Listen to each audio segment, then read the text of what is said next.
Dan salah satu fenomena di zaman akhir menuju akhir zaman yang sangat menonjol adalah orang mencintai uang, orang cinta diri sendiri, orang tidak peduli Tuhan, orang tidak peduli keluarga, orang tidak peduli firman Allah, orang tidak peduli nama baik, orang tidak peduli persatuan dan kesatuan, tidak peduli kebersamaan. Dulunya mereka satu, bapa sulung bungsu satu, tapi mulai ada gila harta, perpecahan terjadi.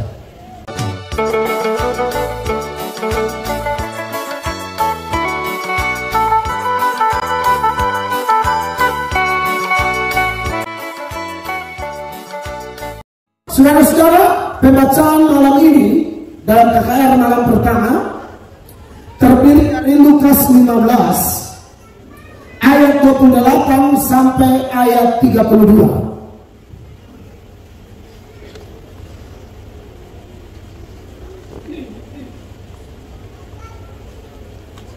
Lukas 15 ayat 28 sampai ayat 32. Nah, ini soal sistem enak nih, Bapak sama nenek. Panitia sekali usaha nenek luar biasa. Apakah ayatnya sudah ada di layar di depan? Sudah ya. Saya baca lebih dahulu, Bapak Ibu mengikuti dari belakang. Nanti ayat 32 kita jumpa di sana, alias baca sama-sama. Ya. 28. Maka marahlah anak sulung itu dan ia tidak mau masuk. Lalu ayahnya keluar dan berbicara dengan dia. 29.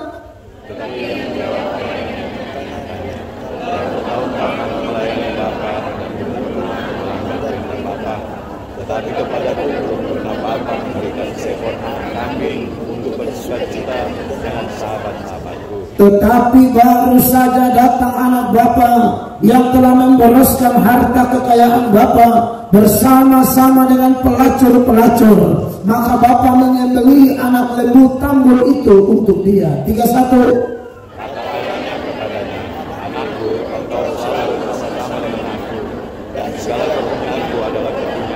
32 sama-sama 23. Kita patut bersuka cita dan bergembira karena apa? Adikmu telah mati dan menjadi hidup kembali. Ia telah hilang dan didapat kembali. Bapak Ibu yang dikasihi oleh Tuhan Yesus, nas yang kita baca ini adalah cerita atau perumpamaan yang sangat populer. Ini dari sekolah minggu pun, asal kita yang hadir di sini rajin sekolah minggu, biasanya tak terhindarkan. Di sekolah minggu setiap gereja ada cerita perumpamaan anak bungsu yang hilang, ya. Dimana kita tahu latar belakang dari perumpamaan ini, Tuhan memberi perumpamaan ini untuk menegur sebenarnya, menyindir orang-orang Farisi ahli Taurat pada waktu itu yang adalah kelompok sombong rohani yang selalu melihat orang lain, pemungut cukai dan pendosa-pendosa lain adalah orang-orang kotor, orang-orang yang tidak layak berdampingan dengan mereka, bahkan tidak layak masuk ke dalam bait Allah. Bahkan kalau kita melihat catatan yang lain dari Dr. Lukas, penulis Injil Lukas, di dalam Lukas pasal 18 ayat 9 dan seterusnya, untuk menyindir orang-orang yang sombong rohani, yang selalu melihat dan menganggap rendah orang-orang lain. Yesus bilang ada dua orang masuk ke dalam bait Allah, yang satu Farisi dan yang satu pemungut cukai. Mereka datang berdoa di bait Allah. Yang Farisi doanya, ya Tuhan, aku bersyukur karena aku tidak sama seperti orang lain. Kalau saudara lihat di sini dikatakan ayat 11, saudara lihat doanya si Farisi itu. Orang Farisi itu berdiri dan berdoa dalam hatinya begini, ya Allah, aku mengucap syukur kepadamu karena aku tidak sama seperti semua orang lain, bukan perampok, bukan orang lain, bukan pezina, dan bukan juga seperti pemungut cukai ini. Ini orang terlalu sombong secara rohani, menganggap diri paling layak dekat dengan Bapa, paling layak masuk bait Allah, paling layak melayani Tuhan. Sedangkan orang-orang kotor seperti pemungut cukai, wah, itu tidak pantas. Bapak Ibu tahu, pemungut cukai itu kan antek-anteknya Romawi, ya. Ini pegawai kantor pajak zaman itu, dan ini dianggap kaki tangan dari Romawi, sedangkan orang Yahudi kan anti Romawi sebenarnya, karena dianggap kafir. Nah, kalau ada orang-orang Yahudi yang kemudian menjadi anak buah pemerintah Romawi, itu dianggap pengkhianat, yang kompromi, dan mereka dianggap sangat berdosa. Dan memang faktanya, pemungut-pemungut cukai ini memang jahat juga. Jarang pemungut cukai miskin zaman itu. Pemungut cukai pasti kaya. Pemerintah Romawi tetapkan pajak misalnya, kalau dalam konteks sekarang ya, pajak misalnya 2 juta. Mereka tagih itu 4 juta. 2 juta masuk ke kas pemerintah, 2 juta masuk kantong pribadi. Makanya kaya. Gara-gara penjelasan seperti ini, ada yang pernah tanya saya di radio. Di pertanyaan sebenarnya kurang ajar. Pak Mel, itu Tuhan Yesus makan di rumah Sakeus, kira-kira makan uang haram atau tidak? Saya ini orang kok bisa pikir sampai situ. Saya kalau ada di sini saya cekik kau. Bapak bilang mereka punya kekayaan kebanyakan haram. Masalahnya Tuhan Yesus makan di rumah Sakeus, Tuhan Yesus makan di rumah Matius. Kira-kira itu makan, itu masakan makanan di meja, makan pakai uang apa? Saya antara jantung mustahil. Ini tidak gampang melayani tanya jawab. Ini kan spontan juga, kan bingung juga begitu. Tapi Roh Kudus itu hebat. Amin. Roh Kudus itu hebat. Lalu saya bilang begini, asal kau tahu ya, tidak semua kekayaannya Sakeus dan Matius itu uang haram semua. Dia juga ada gaji murni. Saya yakin karena kita Tuhan Yesus tidak ada dosa. Amin. Saya yakin waktu Yesus mau datang, baik Sakeus maupun Matius bilang sama istrinya, uang-uang haram singkir. Singkir. Pokoknya beli hewan, beli bumbu, lauk pauk, gaji murni. Amin. Karena begini, saya ngomong juga karena begini. Ada pejabat suka kasih saya duit. Kau tahu ini pejabat karena tangkap korupsi.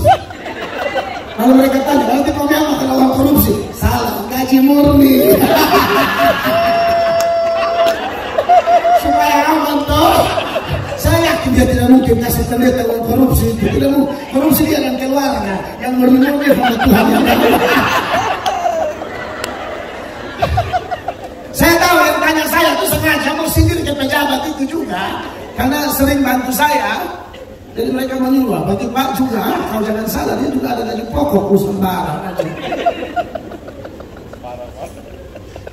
Bapak Ibu jemaah, jadi memang dianggap remeh sekali pemungut cukai itu. Tapi Alkitab berkata, pemungut cukai itu tidak berani menengadah ke langit sambil berkata, ya Allah kasihanilah aku orang berdosa ini. Dan saudara tahu, di ending dari perumpamaan itu, Tuhan Yesus bilang siapa yang dibenarkan? Bukan Farisi yang sombong dan memuji-muji diri, tetapi pemungut cukai yang di mata manusia kotor dan tak layak, itulah yang Allah tinggikan dia. Siapa merendahkan diri ditinggikan, siapa meninggikan diri direndahkan. Haleluya. Nah saudara-saudara, jadi latar belakang pemberian perumpamaan tentang anak bungsu yang hilang itu, ya, yang kemudian kembali dan dipulihkan, dilatar belakangi oleh konteks seperti itu. Bahwa ada orang-orang yang begitu dipandang rendah oleh orang-orang Farisi. Dan menarik, sepanjang perumpamaan itu ada beberapa tokoh yang menonjol di dalam perumpamaan itu. Ada tokoh bapak, ada tokoh bungsu, ada tokoh sulung, ada tokoh pembantu-pembantu, dan mungkin ada tokoh pelacur-pelacur dan lain sebagainya. Tapi kita tidak akan soroti semua. Saya akan lebih banyak bicara tentang bungsu, saudara-saudara. Ya, jadi kita lihat sulung dan bungsu ada dalam satu rumah, tapi tidak ada unity, tidak ada kesatuan. Padahal tema kita malam ini, bahkan sepanjang KKR seminar ini, temanya adalah satu hati berkati sorong. Memang menjadi kacau kalau di Sorong ini ada orang-orang jenis sulung. Ini repot. Itu hanya akan menjadi tema, menjadi slogan tanpa hasil. Nah, saudara-saudara yang diberkati oleh Tuhan Yesus Kristus, tapi menurut saya juga berbahaya kalau ada jenis bungsu juga, saudara-saudara. Karena ada sisi negatif dari bungsu. Kalau sulung menggambarkan Farisi-Farisi ahli Taurat sombong rohani pada waktu itu, Dan konteks sekarang pun, walaupun kita bukan Farisi, kita bukan ahli Taurat, tapi ada sikap hati yang suka meninggikan diri, meninggikan sinode kita, meninggikan diri kita, pendeta kita, liturgi kita, tata gereja kita, atau hal-hal yang lain yang bersifat agamawi. Anda sebenarnya keturunan Farisi dan ahli Taurat secara roh. Tapi ada tokoh Bapa yang jelas menggambarkan Allah sendiri. Menjadi pertanyaan adalah menggambarkan siapakah tokoh bungsu di dalam Lukas 15 itu, saudara-saudara. Tokoh bungsu sudah pasti saya sudah singgung tadi, menggambarkan orang berdosa. Jadi siapapun yang ada di ruangan ini yang rasa Anda orang berdosa, Anda masuk dalam tokoh bungsu, termasuk saya. Saya berharap kita bukan tokoh sulung. Tokoh Bapa bukan kita, itu Allah. Kalau saya pribadi ketika baca teks ini, mempelajari teks ini, memahami teks ini, memahami perumpamaan ini, saya langsung tahu saya di posisi mana. Saya bukan sulung, saya tidak mau. Lebih baik jadi bungsu. Dan bicara tentang bungsu, ada dua hal, ada dua sisi. Ada negatifnya, ada positifnya, saudara-saudara. Negatifnya apa? Ini kita langsung saja. Tapi enak loh KKR di Sorong. Khotbah bisa jam 7 malam, luar biasa. Haleluya. Saya pernah khotbah di tempat lain jam 2 pagi khotbah. Serius Pak. Ini beliau lagi di rumah. Saya pergi KKR sendiri di pedalaman. Itu tempat swanggi ternyata. 70 swanggi datang. 70 swanggi datang. Waktu masuk di ruang ibadah, mereka pegang tangan sama Asher. Slow, setan sudah datang. Setan sudah datang. Penerima tangan takut lari pas kami lagi doa persiapan. Apa ini ada 70 orang minta maaf, rambut besar begini, gondrong, jenggot, kayak nabi-nabi palsu begitu. Datang langsung bilang, "Slow, setan sudah datang." Orang itu kan selalu kami sudah datang kan, kami ada cukup jangan setan. Istrinya masih lama-lama dia tanya, "Setan punya bini?" Mari. Ini keluarga setan semua. Mulai harusnya jam 7, tapi dia pergi ke samping gereja, dia buat ritual, itu santet langsung. Dia mau kasih tahu pendeta siapa sih yang berani bikin KKR daerah sini. Saya KKR itu umur 24 tahun. Apalagi dia bilang anak mulut bau susu kayak begini. Istilah dia teteh mulut bau susu tuh, ini anak kemana? Masih bau susu mama. Kau baru selepas menyusui, kau datang KKR. Kira-kira begitu. Langsung disantet. Maka saudara itu gereja dipenuhi oleh entah apa aja binatang. Betul. Emosi memang mungkin dosa juga. Tapi saya sudah simpan ini karena kau. Makanya kalau mulai jangan pakai acara suami dong. Kita kan mau mulai cepat.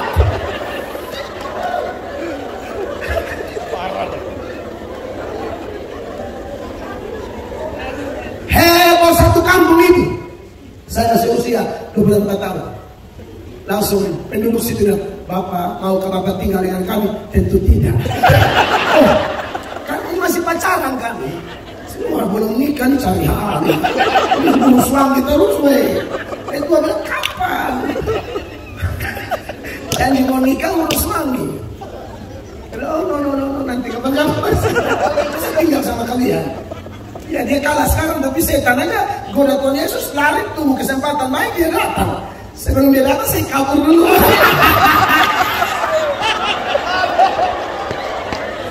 Pendeta juga pakai otak kan? Itu juga menangkan dari Tuhan kan? Jangan sombong-sombong, kabur. Itulah penginjil ya, beda sama gembala ya. Gembala kan tinggal, penginjil datang lompat hilang. Bapak Ibu, menarik sekali bahwa hal-hal negatif yang kita lihat dari si bungsu ini adalah yang pertama, si bungsu ini lebih cinta harta daripada Bapak. Itu negatif. Dia orang berdosa. Apa dosanya? Dia lebih cinta harta daripada Bapak. Kita tahu orang Yahudi itu ada hukumnya tentang warisannya. Kalau mereka punya anak sulung itu warisannya 2 kali lipat. Ya, Jadi kalau cuma anak 2 sulung dan bungsu, berarti yang sulung dapat 2/3, yang bungsu 1/3. Jadi dia memang punya jatah. Tapi ada juga tradisi di kalangan orang Yahudi ialah harta itu dibagikan minimal orang tua sudah napas satu-satu, sudah sakit-sakitan gitu loh, sudah napas satu-satu baru seperti Isa, rasa sudah mau mati. Ini orang tua masih segar, masih bagus, dia sudah minta harta. Ini membuktikan bahwa bagi si bungsu, di pikiran si bungsu, di hati si bungsu adalah Bapak tidak penting. Yang paling penting adalah harta Bapak. Bapak tidak penting. Yang paling penting adalah apa yang Bapak miliki. Saudara, kalau kita berkata langit dan bumi serta segala isinya Tuhan yang punya. Amin. Nah, saya lihat sisi negatif dari si bungsu ini bergentayangan di mana-mana, berkuasa di mana-mana, bahkan mungkin dalam gereja.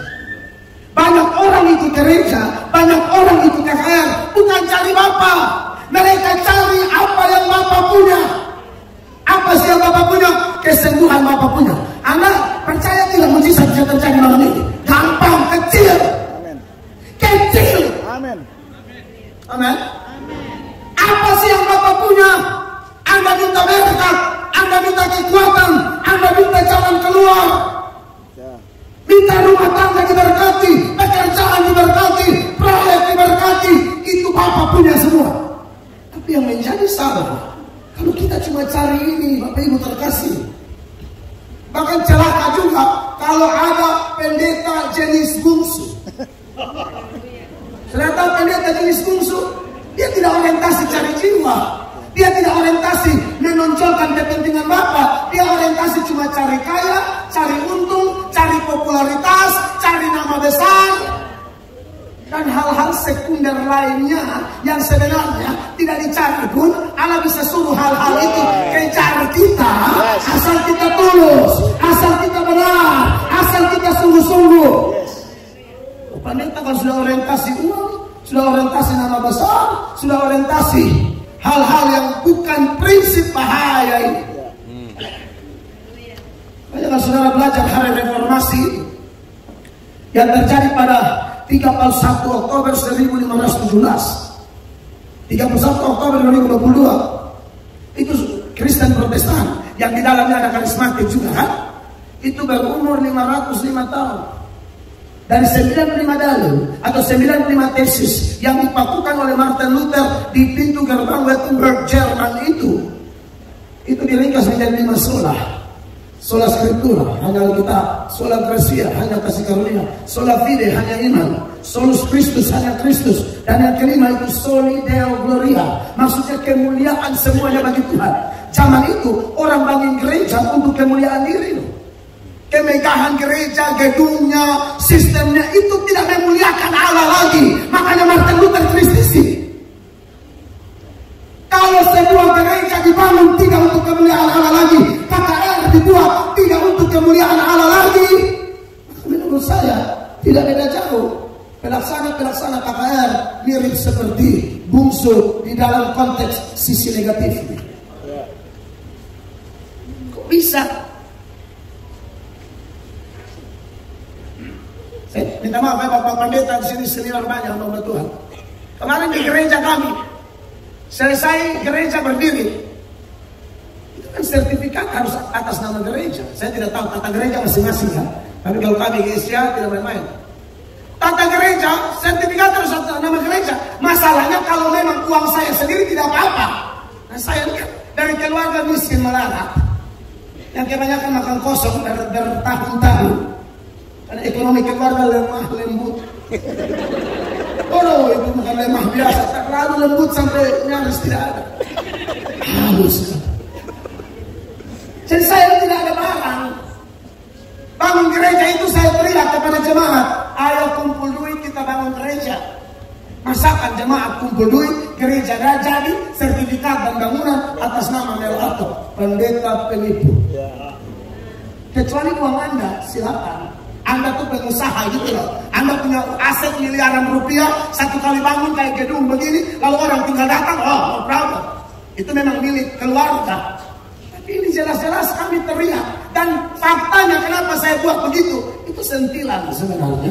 Karena ada pendeta suruh jemaat kumpul uang, gereja jadi atas nama dia. Ada jemaat datang batu campur, angkat batu, campur semen, panan tiang, kasih ikat besi, tapi jadi atas nama Bapak. Pendeta jenis begini, bungsu sisi negatif. Bapak Ibu jemaat, kawan-kawan pelayan di Kota Sorong, ya saya bicara apa adanya. Amin. Bahwa bagi bungsu, Bapak tidak penting. Yang penting apa yang Bapak punya. Yang penting harta. Dan memang Alkitab sudah berkata, akar segala kejahatan adalah cinta uang. Dan salah satu fenomena di zaman akhir menuju akhir zaman yang sangat menonjol adalah orang mencintai uang, orang cinta diri sendiri, orang tidak peduli Tuhan, orang tidak peduli keluarga, orang tidak peduli firman Allah, orang tidak peduli nama baik, orang tidak peduli persatuan dan kesatuan, tidak peduli kebersamaan. Dulunya mereka satu, Bapak, sulung, bungsu satu, tapi mulai ada gila harta, perpecahan terjadi. Kalau Anda punya tema satu hati berkati Sorong, pastikan kita semua dengan panggilan masing-masing, baik pemerintahnya, baik rohaniawan, gereja, motivasi harus jelas. Kalau tidak Sorong tidak bisa diberkati. Kalau masing-masing mau dia punya, sulung bikin sulung punya, bungsu bikin bungsu punya. Penyebab perpecahan bukan cuma sulung, sifat gila hartanya bungsu itu ngeri. Bapak Ibu jemaat hamba Tuhan yang diberkati Tuhan, saya pikir ini penting ya. Jadi saudara datang malam ini, pastikan Anda cari Bapak. Amin. Kalau Anda cari Bapak, yang lain-lain itu tenang. Ya. Sibuk urus cari Bapak, maka Bapak akan sibuk urus apa yang Anda butuh. Amin. Amin. Orang cari Bapak tidak sadar. Kemarin kami setiap awal minggu doa pagi. Jadi saya disuruh, ayo, ini tidak ada khotbah. Karena minggu saya sudah eksposisi khotbah panjang lebar, Rabu, jadi Senin cuma doa.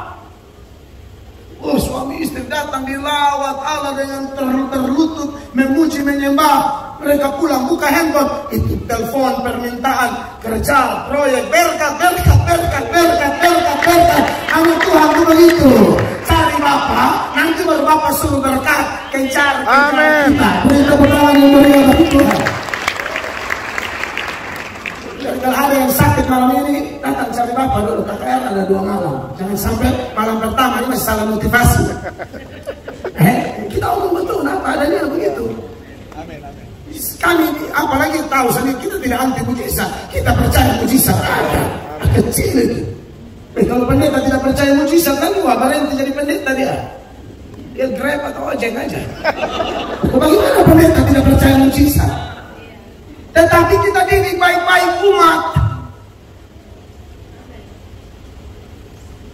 Yang berikut, sisi negatif yang lain yang kita temui dari bungsu adalah, saudara ingat ya, waktu dia sudah dapat harta itu di ayat 12 dari Lukas 15 itu, saudara lihat dia buat apa? Saya bisa minta mikrofon satu buat istri saya supaya beliau baca ayat. Bapak Salmen aman kah? Aman. Jadi istri saya baca buat saya. Tolong dulu baca ayat 12 saya, supaya orang Sorong tahu bahwa kedua bahasa saya. Iya, sekarang ini begini, saya suka bawa istri, karena ada pendeta jalan-jalan sendiri tetap selingkuh.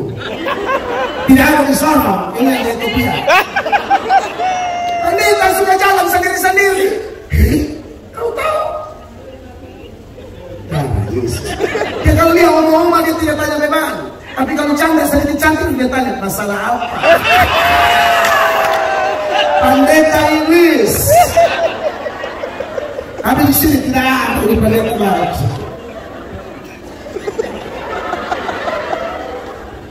Golas. Kata yang bungsu kepada ayahnya, Bapa, berikanlah kepadaku bagian harta milik kita yang menjadi hakku.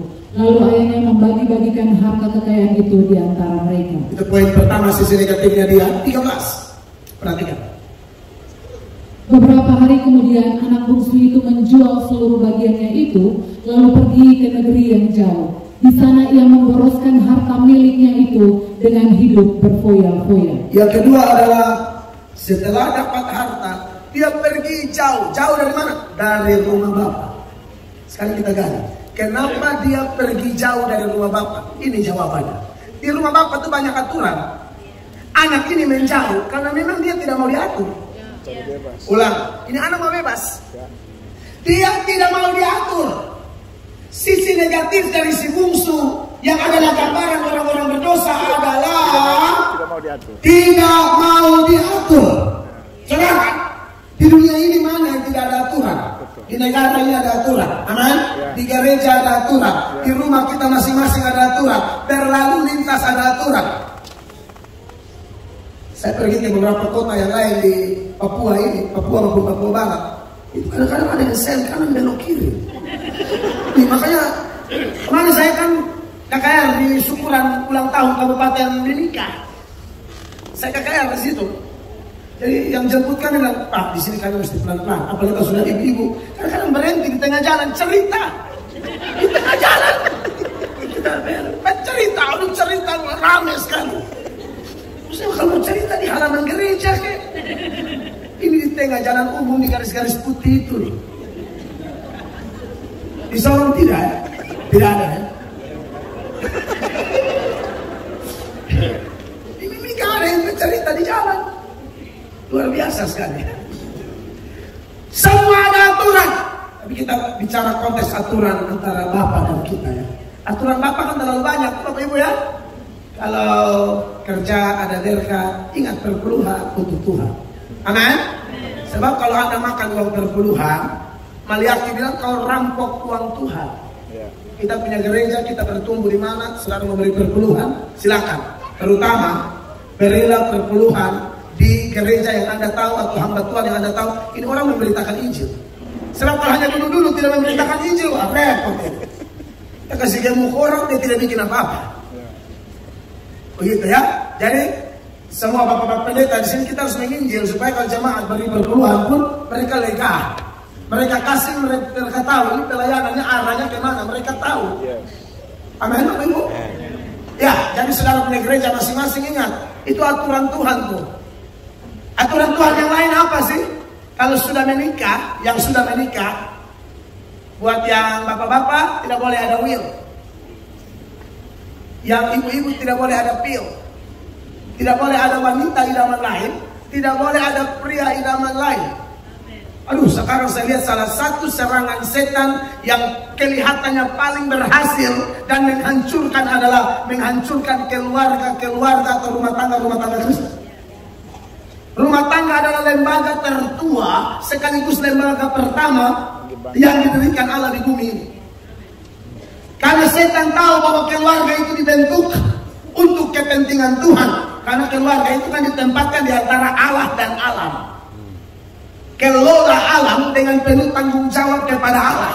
Itu keluarga pertama di Eden. Tapi itu keluarga gagal. Makanya Yesus datang, mujizat pertama Yesus bikin di perkawinan. Di Kanaan. Jadi kalau ada informasi dari luar Alkitab yang Yesus masih kecil bikin mujizat, kita tolak itu semua. Kita hanya percaya informasi Alkitab, mujizat pertama terjadi di perkawinan di Kanaan. Artinya Yesus melihat pernikahan dengan cara melihat yang sangat serius. Maka jangan ada orang yang berumah tangga tidak serius. Waktu Anda diberkati di gereja Anda masing-masing, Anda berjanji akan setia dalam suka dan duka, untung dan rugi, sakit sehat. Selama pernikahan ini tidak ada perempuan lain atau tidak ada laki-laki lain selain mungkin Naduska, Minceka, sebut nama pasangan masing-masing. Selain engkau Mince karet. Ada orang marga karet di sini tuh. Contoh saja. Ya. Itu bukan janji dengan pendeta. Pendeta ini hanya perpanjangan tangan Allah. Itu janji kepada Bapa di sorga. Dan kita tidak kompromi. Alkitab berkata, Tuhan bilang, aku benci perceraian. Amin. Kalau orang tanya saya macam-macam, saya ikut Alkitab, saya tidak restilat, tidak boleh bercerai. Titik. Tapi dia sudah salah begini, mengampuni. Kamu juga banyak dosa, kamu datang minta ampun, Tuhan ampuni. Kenapa pasanganmu salah kau tidak bisa ampuni? Amin, saudara. Dan kalau ada bapak-bapak sini ancang-ancang mulai ada yang lain. Habis ini maju kita foto bersama dulu. Ya, supaya kenangan saya. Bisa-bisanya saudara susah menderita, istrimu yang tanam kaki buat kamu. Kenapa kau sukses? Store di perempuan lain. Aduh, kasihan sekali istrinya.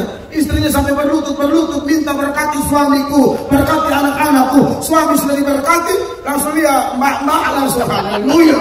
Saatnya ganti menu. Selama ini kangkong terus, haleluya. Saatnya capcay tumis atau capcay goreng. Ngeri loh saya lihat kalau bapak-bapak. Makanya tadi saya bilang pendeta aja ada yang punya will. Pendeta punya wanita idaman lain. Dimulai dari konseling yang tadi. Oma susah-susah dia lewat. Marah lewat. Apa sibuk? Tapi kalau janda putih terang pakai rantai kaki, kuku teks merah kuning hijau di langit yang biru.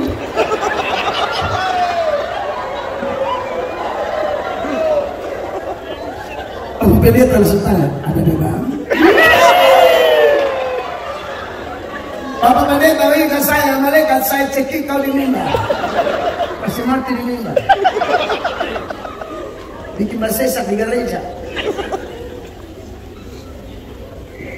Saya waktu di Amerika. Yang tahun berapa saya ke Amerika? 2019 kan ya. Itu saya hadir dalam semacam kayak PGPI begini tadi konteksnya, persekutuan pendeta-pendeta gereja Indonesia se-Amerika Utara dan Kanada. Kiranya NTT juga ada di sini. Jadi saya diberi kesempatan beri testimoni di depan teman-teman pendeta di Amerika. Tapi ada testimoni lain yang membuat saya berkubangan tangan. Saya kaget. Tapi puji Tuhan, ini pendeta sudah dipulihkan, baru dia bersaksi. Bersaksi tentang kejatuhannya. Dia bilang, saya kalau hafal ayat nomor 1, kalau khotbah ayat keluar. Pegang mic, lepas mic, bahasa roh. Kadang-kadang mau tahan angkot juga bahasa roh.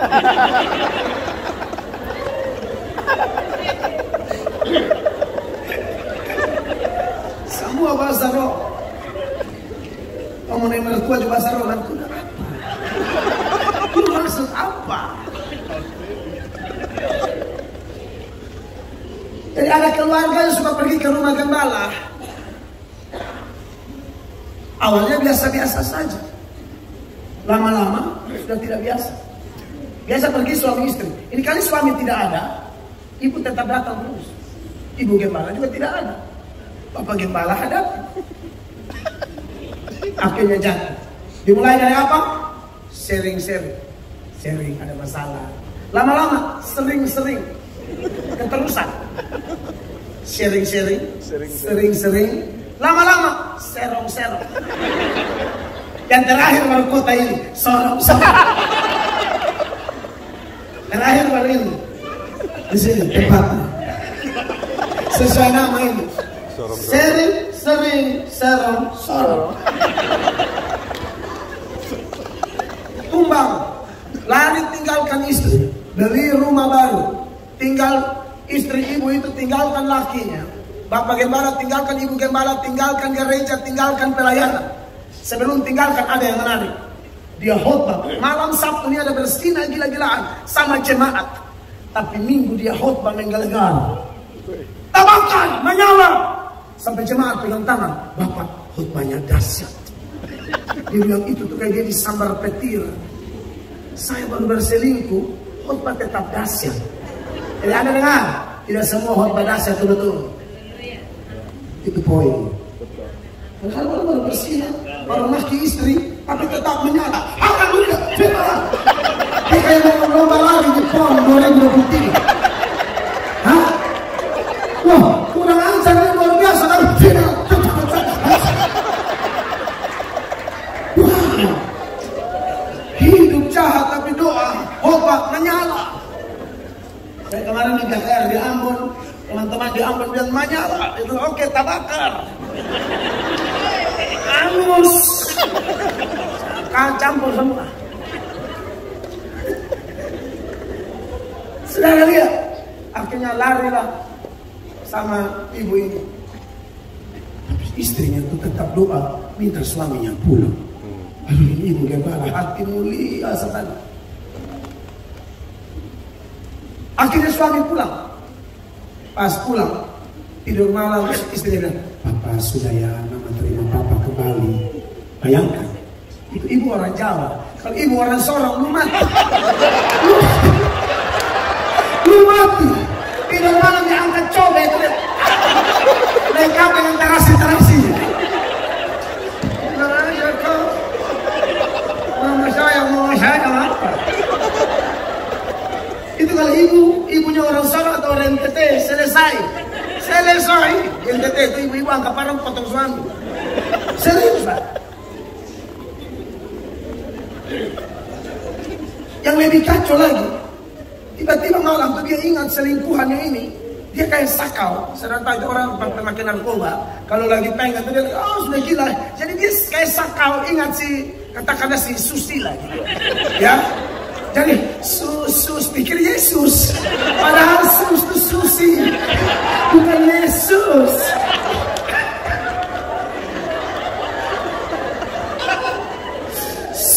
Sus. Istri pikir, aduh dia dipulihkan panggil Yesus. Sus. Kenapa papa? Susi. Waduh, ini bapak buntihan yang betul-betul. Saudara-saudara, singkat cerita akhirnya dia bilang, mama saya harus pergi ke dia. Istri dan anaknya sudah SMA keluar besar, berdiri di muka dan berkata, bapak hati-hati di jalan. Dia jalan ber10 langkah, dia berlutut, dia dicama Tuhan, dia minta ampun. Sejak itu dia tidak ada hubungan lagi dengan mereka, berlutut dan mereka. Karena kata itu, bapak hati-hati di jalan. Kami tetap sayang bapak. Istri, anak. Dalam acara itu, ruang tanya jawab, orang dia tanya kepada dia, ibu gembala itu ada. Ibu, boleh tanya bu, apa rahasianya ibu bisa terima bapak? Ibunya berdiri dan berkata, kalau bayi BAB yang kita buang kotorannya, bukan bayinya. Ada di sini kalau bayi BAB buang yang bayi sini. Ada ibu di sini. Nah, itu ibu dipakai setan. Kalau BAB terus buang semua. Tidak ada ya.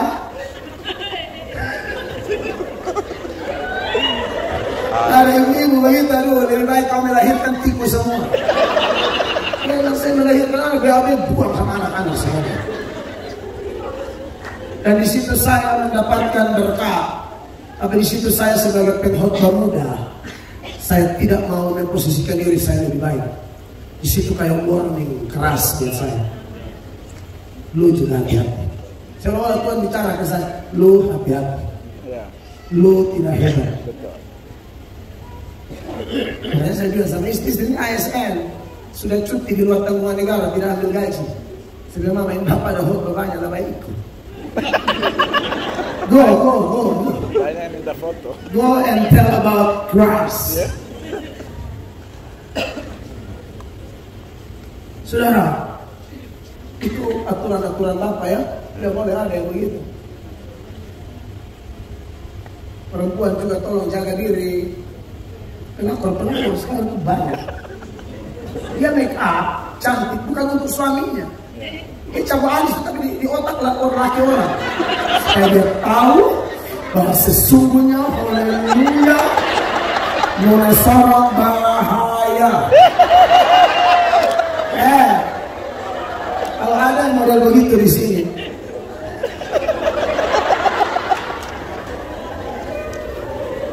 maju. Foto bersama. Kita make up cantik. cantik bagus untuk suami. Amin. Ya. Make up cantik bagus untuk pelayanan. Ya. Amin. Amin. Dari matamu make up bagus, jangan terlalu pucat, orang tidak ke gereja. Di gereja terkumpul mayat-mayat. Mulai dari songi dan sampai dari matamu tidak ada sentuhan beda sedikit. Tak usah oriflame lah, FIFA nomor 4. Maksud saya, tolong kasih terang sedikit, amin. Lalu smile. Ini sudah tidak pakai pedang pucat muka kalian. Saudara masuk. Orang bilang, oh, bukan bertobat, tobat. Saya tobat ke gereja. Tidak ada lagi saya pergi ke sini. Ya, anak-anak muda yang hadir, apa aturan Bapak buat kita? Anda kalau pacaran, yang pertama, cari yang satu iman. Ada yang sok-sok Pancasila. Ya Pak, tapi kita kan harus toleransi kan Pak. Toleransi itu betul, tapi secara sosial, bukan iman.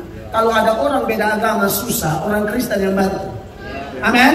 Dia kecelakaan, cepat kita yang bantu. Dia ada duka, cepat kita yang bantu. Bukan toleransi yang kebablasan. Sampai beda agama pun kau hantam. Untuk dilarang keras itu. Ini sekalian sama orang-orang tua. Kalau anak Anda pacaran, cek dia punya pacar siapa. Dia bisa cinta sama Ahmad, padahal Sarus ada tunggu dia.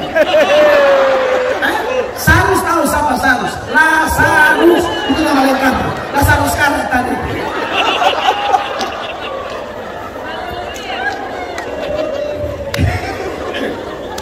Kita biarkan anak kita pacaran dengan Dula lah, Ahmad lah, Udin lah. Mereka itu tetap saudara kita sebangsa setanah air. Tapi urusan kawin-mawin beda. Kita percaya Yesus Allah, mereka cuma percaya Yesus Nabi. Kita bukan cuma beda, bertentangan.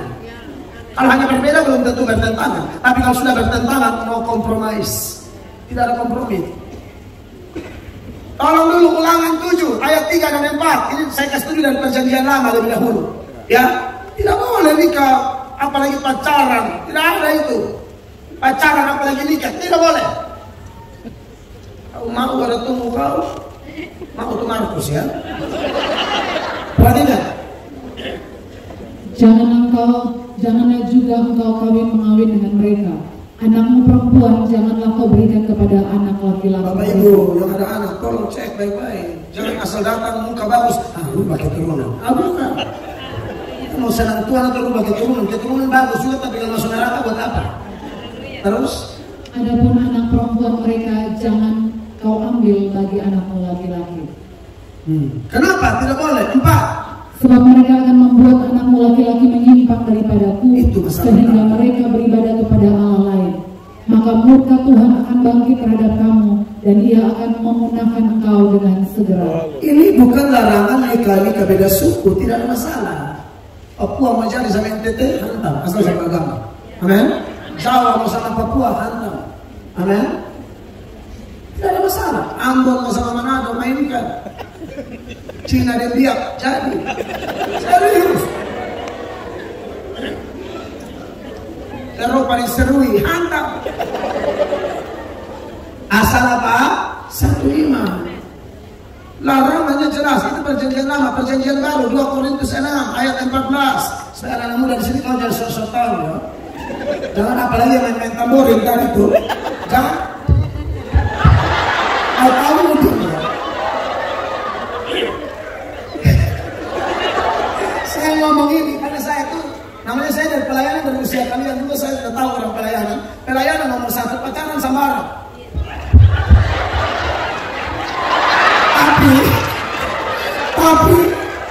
Tapi ujung-ujung dibonceng sama Ahmad. Etok kita tempel di pohon.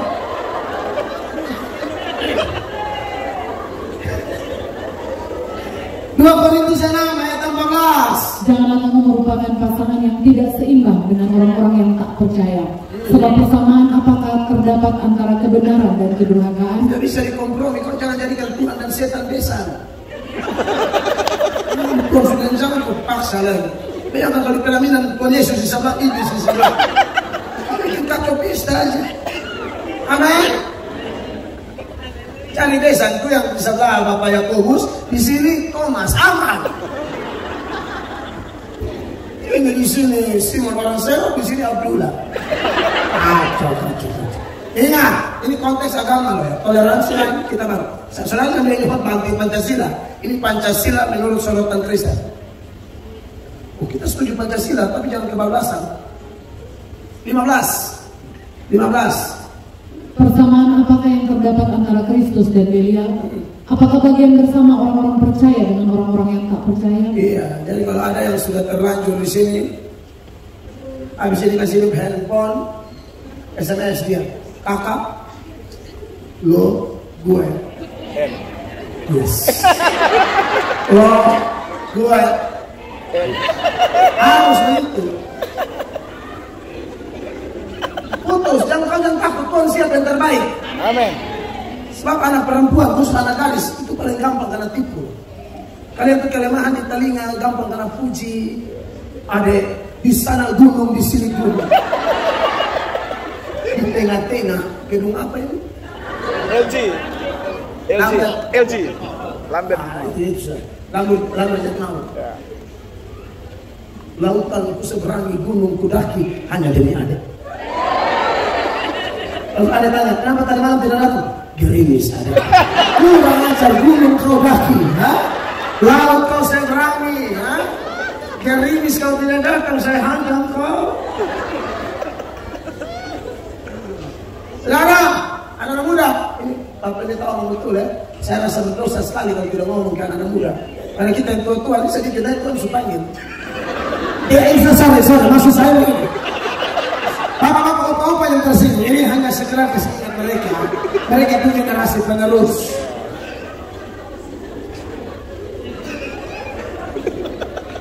Seorang harus diberkati, ya kan?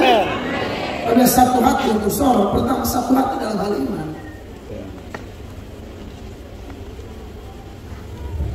Kalau pacaran, selain sudah satu agama, jangan asal satu agama, jangan kekudusan. Kadang-kadang satu agama ini juga kacau juga. Kayak ubur-ubur di laut. Tahu ubur-ubur? Itu kena di mana gatal di situ. Kayak ubur-ubur itu gatal di situ. Dia coba pegang ubur-ubur, garus sampai ke anak. Ya, anak-anak muda, jadi pacaran kudus itu maksudnya, amin? Tidak boleh pegang-pegang. Asal di rumah tuh lampu yang begini, terang benderang. Bapak baca Quran lubang semua. Itu Bapak lagi teker, berani ada gerakan. Titik kau dengan bangku. Amin? Kalau mau minta cium, suruh dia cium itu kabel listrik. Biar dia rasa itu strong itu. Bikin bibir kaku.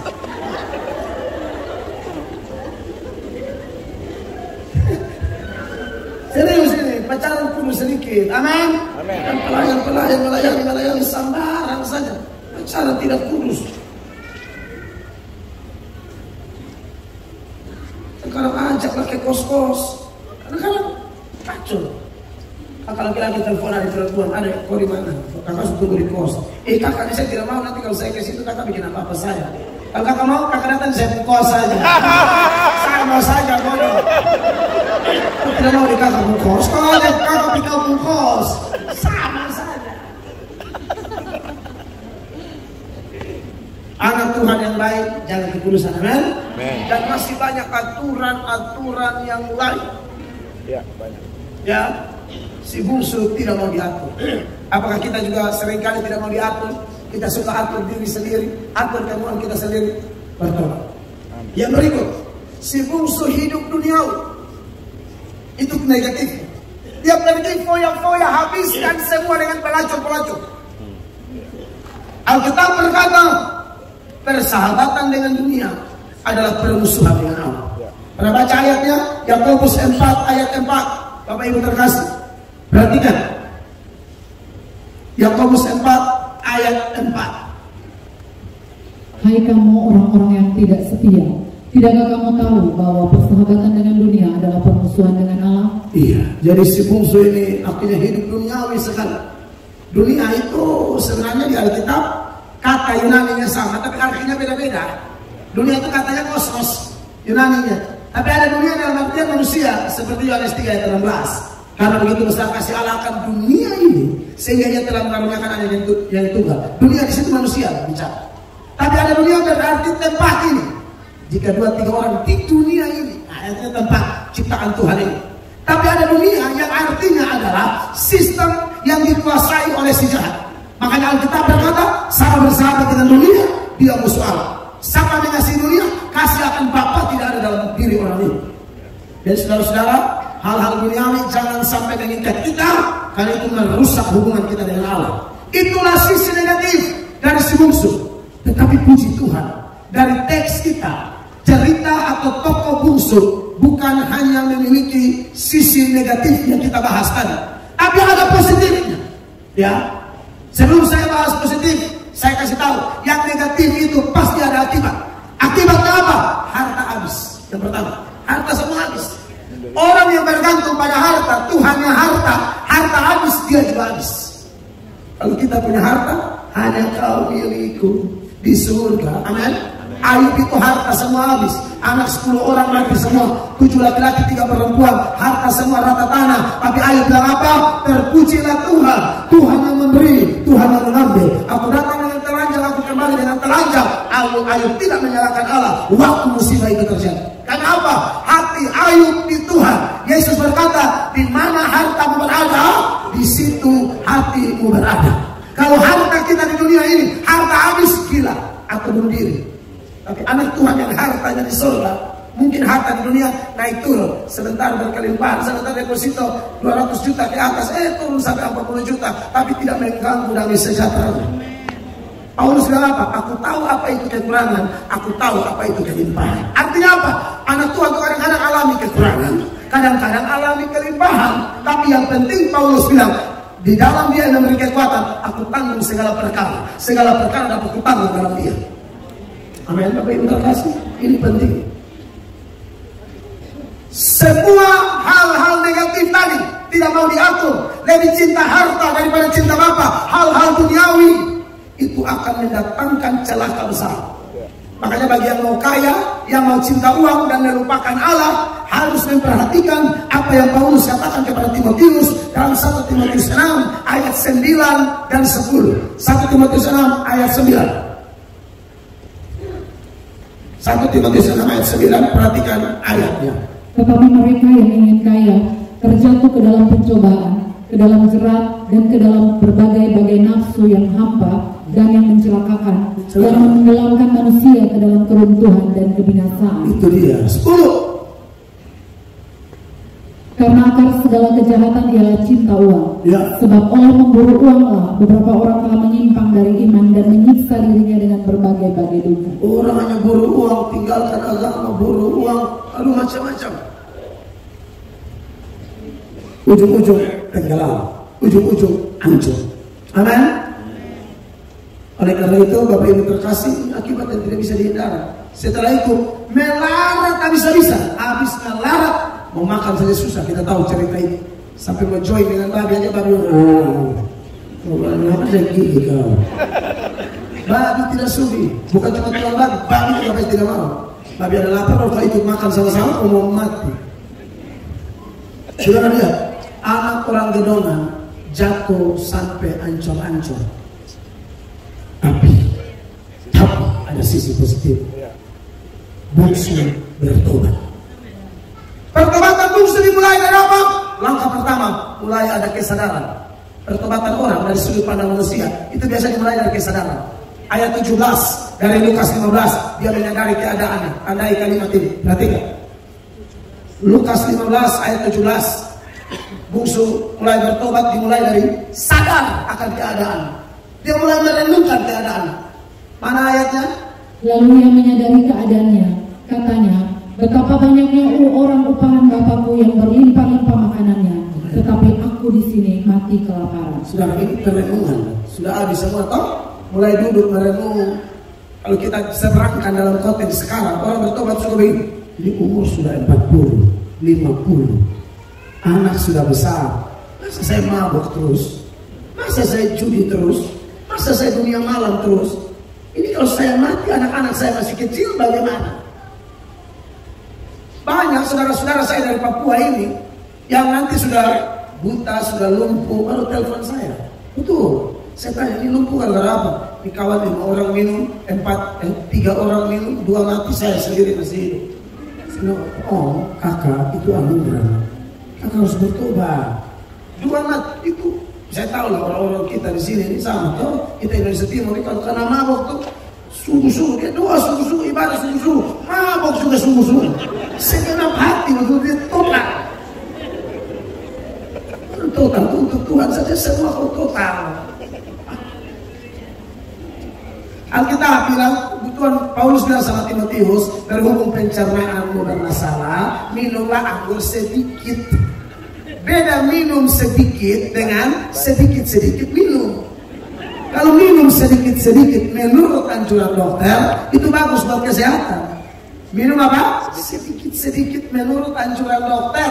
Bukan sedikit-sedikit minum. Sedikit-sedikit minum. Nah, ini celaka.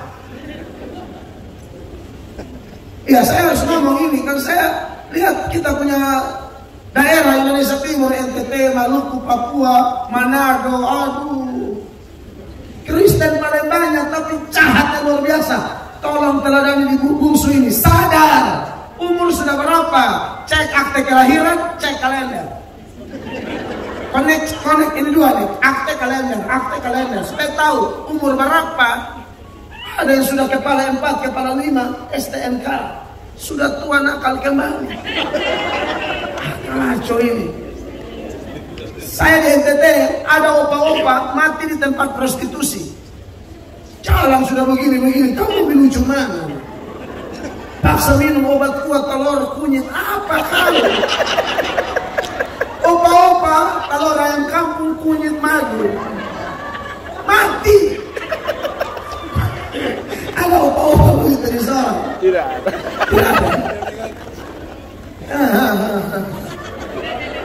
Dulu dia di gereja bikin paduan suara lansia. Ya. Jangan bikin aneh-aneh. Jalan sudah setengah mati. Malaikat datang cabut di posisi dengan pelacur. Tanya itu pelacur, bagaimana mati? Saya tidak apa-apa ya mati. Serius, kan namanya mati di kamar pelacur. Ya polisi tanya, kau nggak tahu? Saya belum bikin apa-apa. Saya ramah pun belum opa mati. Saya ramah ini habis benar-benar. Opa baru buka pintu mati. Makanya ya, tambah tua Sadar. Orang muda ini bukan cuma yang tua, kau yang muda juga sadar. Amin. Ya. Bertobat sudah. Kalau Anda pernah jatuh, ya sudahlah. Ini malam KKR dibuat supaya kau yang jatuh bangun kembali. Amin. Kau yang sudah terlena, Tuhan sadarkan lagi. Amin. Setelah sadar, dia bikin komitmen. Ini langkahnya. Dimulai dari kesadaran atau penyesalan. Komitmen. Ini kelihatan di ayat 18. Dia punya komitmen jelas di sini. Ayat 18 dari Lukas 15. Perhatikan. Maka aku akan bangkit dan pergi kepada Bapakku dan berkata kepadanya, Bapa, aku telah berdosa terhadap sorga dan terhadap Bapa. Iya, jadi dia komitmen betul-betul. Dan dia niat minta ampun dosa. 19. Aku tidak layak lagi disebutkan anak Bapa. Jadikanlah aku sebagai salah seorang upahan Bapa. Iya, saudara-saudara, ini komitmen. Sadar atau menyesal, komitmen. Dan ayat 20, jangan sampai di komitmen saja, tindak lanjut di komitmenmu. Banyak orang yang sadar menyesal. Komitmen, aku akan. Cuma aku akan tidak ada action. Itu namanya NATO. No action only. Ayat 20, sama-sama baca jemaat semua. 1, 2, 3. Maka bangkitlah ia dan pergi kepada bapaknya. Ketika ia masih jauh, ayahnya telah melihatnya. Lalu tergeraklah hatinya oleh belas kasihan. Ayahnya itu berlari mendapatkan dia, lalu merangkul dan mencium dia. Saya bertobat tahun 99. Aduh, hidup nakal, ancur, kacau, balap. Masuk tahanan, masuk sel, masuk tahanan. Di dalam sel selalu janji bertobat, bebas, kumat lagi. Dapat tangkap, janji lagi, bebas, kumat lagi. Sampai terakhir itu saya ditangkap 13 Januari 1999. Karena saya kasus penusukan orang banyak. Karena miskin, saya tusuk orang itu karena miskin. Ya, orang tua juga tidak takut Tuhan. Jadi saya suka nodong orang, suka kompas, pajak-pajak orang, rampok orang, rampas orang, geledah orang, punya dompet-dompet itu kami kasih rata semua. Apalagi muka-muka baru lewat di gang kami, habis. Penodong besar, pencuri, saya pada tenaga saya ini pencuri kelas kakap. Jemuran tetangga lebih dari jam 10 malam, saya anggap amal ibadah. Saya akan bantu angkat jemuran itu dan saya pindahkan ke lemari. Dulu asal pakai sepatu baru, celana baru, pasti jemuran. Tapi yang ini tidak loh ya. Ini mata-mata mencurigakan sekali. Ada yang bilang, jangan sampai, oh ini sudah Injil semua. Ini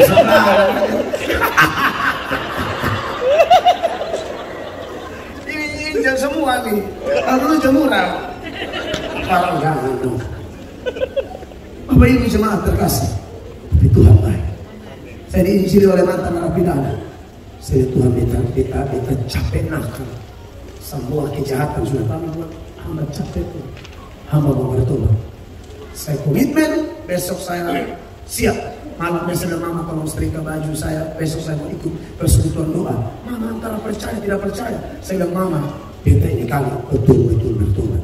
Mama biasa saja, karena ini sudah 100 sekian kali kau katakan. Tapi kau kumat terus. Jadi ya, setelah mama bantu setrika sambil bertanya-tanya, benarkah semua ini? Aku mulai besok, saya pergi pertama di persekutuan doa. Itu yang ketua persekutuan doanya anak umur 7 tahun. Pengkhotbah luar biasa. Tapi ya, satu dan lain hal, saya tidak tahu perkembangan dia sekarang. Tapi waktu itu Tuhan pakai dia. Itu saya baru rasa pertama kali doa berlutut, saudara. Itu saya dilawat Roh Kudus luar biasa. Malamnya saya sudah minta ampun dosa, menangis berjam-jam di hadapan Tuhan. Tuhan buka semua memori kejahatan, saya buka sampai detail-detail. Seperti ayatnya yang ke-21 ini. Saudara lihat nanti, si bungsu datang dan berkata apa, saudara-saudara? 2-3 kata anak itu kepadanya, Bapa, aku telah berdosa terhadap surga dan terhadap Bapa. Aku tidak layak lagi disebutkan anak Bapa. Saudara-saudara, siapapun Anda dan saya, sekotor apapun kita, tolong buka 1 Yohanes 1 ayat 9. Ayat itu bilang begini, jika kita mengaku dosa kita, Ia adalah setia dan adil. Ia akan mengampuni kita dari segala dosa kita dan menyucikan kita dari segala kejahatan kita. Beri tepuk tangan yang melihat itu. Teladani, bungsu memang ada sisi negatif, tapi sisi positifnya dia sadar. Dia komitmen, dia ambil tindakan nyata, dia pemberesan sama Bapa. Dan Anda lihat, waktu dia pulang, dia minta ampun dosa. Wah, Bapa kita Bapa yang luar biasa. Anda bayangkan kalau Anda punya anak atau orang yang Anda didik bikin salah, lalu dia datang, dia mau minta maaf, pasti Anda bilang, iya, tapi kita bicara dulu. Bapa tidak begitu. Di ayat 22, Bapa tidak bahas lagi dosa si bungsu. Ayat 21 dia minta ampun kan? Lukas 15 kan? Lukas 15 ayat 22. Ini respon Bapa. Perhatikan kalau dibacakan. Lukas 15 ayat 22. Bagaimana respon Bapa setelah bungsu minta ampun? Apakah ungkit-ungkit lagi? Tetapi ayah itu berkata kepada hamba-hambanya, lekaslah bawa kemari jubah yang terbaik, pakaikanlah itu kepadanya, dan kenakan cincin pada jarinya dan sepatu pada kakinya. Iya, saudara. Bapak tidak bahas-bahas lagi. Makanya ayat bilang, sejauh timur dari barat dia buang dosa kita. Jauh ke dalam tubir-tubir laut Tuhan melemparkan dosa kita. Ada seseorang pernah memberi penggambaran, pada waktu kita mengambil ampun dosa, Tuhan simpan dosa kita berkarung-karung. Tuhan muat di perahu, Tuhan pergi ke tengah laut, Tuhan buang ke dalam tubir-tubir laut. Lalu Tuhan pasang spanduk, jangan pancing di sini. Yang lama sudah berlalu. Dan selalu kita ketemu orang sorong, dia masa lalu begini-begini, hey, jangan ungkit masa lalu orang. Siapa ada dalam Kristus, dia ciptaan baru. Yang lama sudah berlalu, sesungguhnya yang baru sudah datang. dalam niat bungsu tadi pulang, bungsu bilang apa? Minimal saya kembali jadi hamba, jadi budak. Budak di Israel tidak pakai alas kaki. Bapak suruh pembantu-pembantu kasih pakai alas kaki. Maksudnya apa? Bapak mau bilang sama bungsu, kamu tetap anak. Siapa pun Anda malam ini, Anda punya beban, persoalan, punya masa lalu, punya dosa, dunia boleh omong begini-begini, Bapak tidak. Siapapun engkau yang datang padanya, dia pasti pulihkan engkau. Beri tepuk tangan yang meriah bagi Tuhan.